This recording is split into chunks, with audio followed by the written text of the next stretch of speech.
Hello students, your instructor here, John Mandela with another screencast, this one in Illustrator, and we're going to be setting up kind of a dynamic curve layout with some very traditional boxes or grid-like structure, and I've combined the two together. So first things first, I'm using my pen tool here, and I want to set it to no fill and a black stroke, and I can have this curve extend beyond the page, let's say up there, and then I'm going to drag an angle down, something like that. I'm actually going to bring this back up though. Perfect, like that. And then I'm going to just grab the pen tool again, make another curve that is not nearly as sweeping across the page as much as the other one. So leave those there. And actually what I'm going to do is I'm going to select both of these. I'm going to go over to my Pathfinder panel, and there's a button here called Outline. I'll click on that, and I'll notice that the attributes of the stroke go away, so no problem. Just click on the stroke and turn it back to black, or whatever color you want. What that did with the Pathfinder panel is it now made these two lines into one line. So it's almost like one big piece that I have right now. Okay, that's fine. So now I'm going to grab rectangle tool. I'm just going to make some boxes. Let's say about yay, not important. And these I'm actually going to flip the stroke and the fill. These boxes I don't want to have any stroke, but I do want to have a fill, and I'm going to give it like an orangey color for now, like that.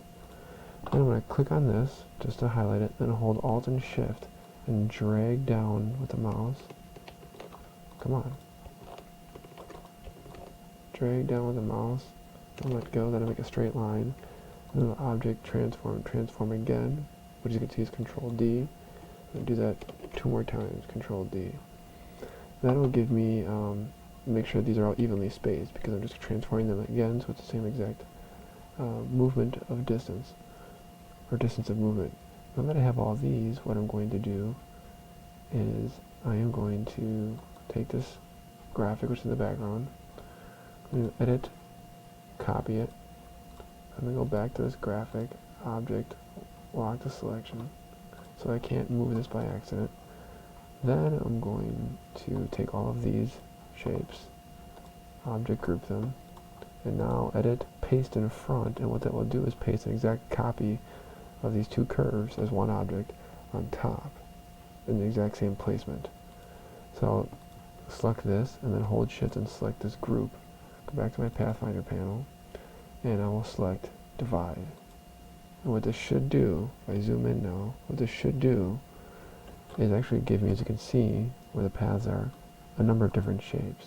So I can get rid of all the shapes that I don't need. So I can just drag select all these, because I don't need those. Drag select on this side. And I can just fish through here to see if there's anything else in the middle there. And there is, it actually made some white shapes, so I have to be wary of those.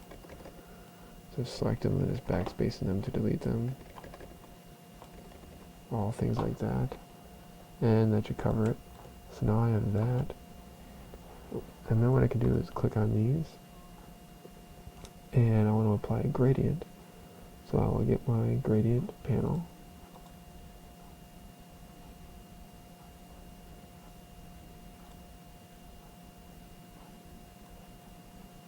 and here we go.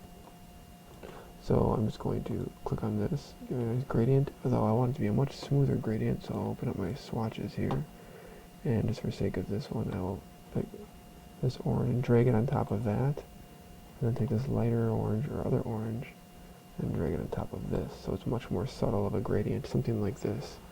So it's going from a soft orange up to a little bit more energetic of an orange. And it's up to me, obviously, if I want to keep or get rid of these lines. If I want to get rid of them, I'm going to have to go to Object, Unlock All, because they were locked before, and then click on them and delete them. If I don't want to delete them and I'm thinking, maybe I want them, I could just go to Object, Hide the selection, and that way they'll always still be there, it just won't allow me to see it or select it until I would go to Object, Show All, and they would all appear back and I could edit them as I normally would. But that's how I can create a traditional kind of block structure, but then use curves to divide up the space and make it a little bit more dynamic. That's all I got. Thank you. Goodbye.